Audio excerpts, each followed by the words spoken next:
Bonjour, dans cette vidéo nous allons voir comment additionner et soustraire deux fractions dont le dénominateur de l'un est multiple du dénominateur de l'autre. Avant cela, nous allons revoir comment ajouter ou soustraire deux fractions de même dénominateur.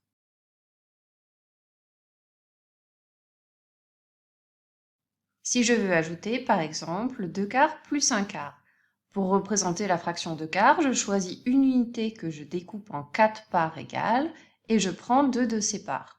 Pour représenter la fraction 1 quart, je reprends cette même unité, découpée en 4 parts égales, et je prends une de ces parts. Si j'ajoute 2 parts plus une part, j'obtiens 3 parts de mon unité découpée en 4 parts égales. 2 quarts plus 1 quart est égal à 3 quarts. J'ai conservé le dénominateur 4 et j'ai ajouté les numérateurs 2 plus 1, ça fait 3. C'est la même chose pour les soustractions. Je représente la fraction 3 quarts en prenant 3 parts d'une unité découpée en 4 parts égales. Si je retire à ces 3 parts une part, il ne me reste plus que 2. Conclusion, 3 quarts moins 1 quart est égal à 2 quarts. J'ai conservé le dénominateur commun 4 et j'ai soustrait les numérateurs 3 moins 1, 2. On vient de voir sur deux exemples la règle générale. Lorsqu'on doit ajouter ou soustraire deux fractions de même dénominateur, on garde le dénominateur et on ajoute ou on soustrait les numérateurs. On fait rapidement ces deux exemples.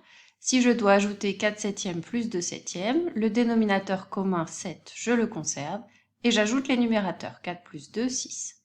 Pour 9 quarts moins 2 quarts, le dénominateur 4 commun est conservé et je soustrais 9 moins 2, 7. Que se passe-t-il maintenant lorsque les dénominateurs sont différents? Et on va s'intéresser dans cette vidéo uniquement au cas particulier où l'un des dénominateurs est multiple de l'autre. Par exemple, dans l'expression suivante, 5 quarts plus 3 quarts, j'observe que 8 est un multiple de 4, puisque 4 fois 2 est égal à 8. Pour pouvoir ajouter ces deux fractions, je vais me ramener au cas précédent. Je vais écrire les deux fractions avec le même dénominateur et je vais choisir le plus grand des deux. Je vais choisir 8. Donc je vais conserver l'écriture de la fraction 3 huitièmes. Par contre, je vais changer l'écriture de la fraction 5 quarts. Je vais la réécrire avec un dénominateur égal à 8. Attention à une erreur bien tentante. Certains élèves qui vont un peu rapidement écrivent pour numérateur de la première fraction 5. On corrige tout de suite cette erreur et on va chercher à calculer le numérateur correctement. Pour ça, je me rappelle la règle fondamentale. Je ne change pas la valeur d'une fraction si je multiplie ou que je divise le numérateur et le dénominateur par un même nombre différent de 0. Je veux écrire 5 quarts avec pour dénominateur 8. Je vais chercher par combien j'ai multiplié 4 pour obtenir 8. J'ai multiplié 4 par 2. Si je veux avoir une égalité, il faut que je multiplie le numérateur par 2. 5 fois 2, ça donne 10. Donc ce n'est pas 5 le numérateur de la première fraction, mais c'est bien 10.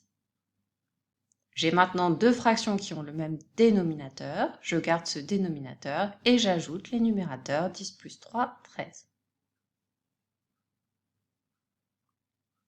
Un deuxième exemple, je veux soustraire deux fractions qui ont des dénominateurs différents. Mais 27 est un multiple de 9. 3 fois 9 est égal à 27. Je vais réécrire les deux fractions avec pour dénominateur 27. L'écriture de la première fraction n'a pas changé puisqu'elle avait déjà pour dénominateur 27. Il va falloir maintenant aller calculer le numérateur de la deuxième fraction. On a changé son dénominateur en le multipliant par 3. On va donc devoir multiplier par 3 le numérateur. Attention à ne pas aller trop vite et écrire un 4 ici au numérateur sans avoir tenu compte de l'opération effectuée au dénominateur. Nous allons maintenant calculer ce numérateur. Je cherche une fraction égale à la fraction 4 neuvièmes dont le dénominateur est 27. Je me demande en premier par combien j'ai multiplié 9 pour obtenir 27. 9 fois 3, 27. J'ai donc multiplié par 3 le dénominateur, je multiplie par 3 le numérateur. Le numérateur de cette fraction est égal à 12. Je vais réécrire le numérateur correct dans mon opération. Je dois maintenant soustraire deux fractions qui ont le même dénominateur. Je garde le dénominateur et je soustrais les numérateurs. 16 moins 12, 4. Donc 16 27e moins 4 neuvième est égal à 4 27e. La méthode que l'on vient d'observer sur ces deux exemples pour additionner ou soustraire deux fractions dont le dénominateur de l'un est multiple du dénominateur de l'autre est la suivante. Je commence par remplacer dans l'expression la fraction avec le dénominateur le plus petit par une fraction égale avec le dénominateur le plus grand. Et j'utilise la règle pour ajouter ou soustraire les fractions de même dénominateur. On refait un dernier exemple ensemble. Si je veux ajouter 12 35e et 3 septièmes, les dénominateurs des deux fractions sont différents, mais 35 est bien un multiple de 7, puisque 7 fois 5 est égal à 35. Je vais réécrire ce calcul avec pour dénominateur commun des deux fractions 35.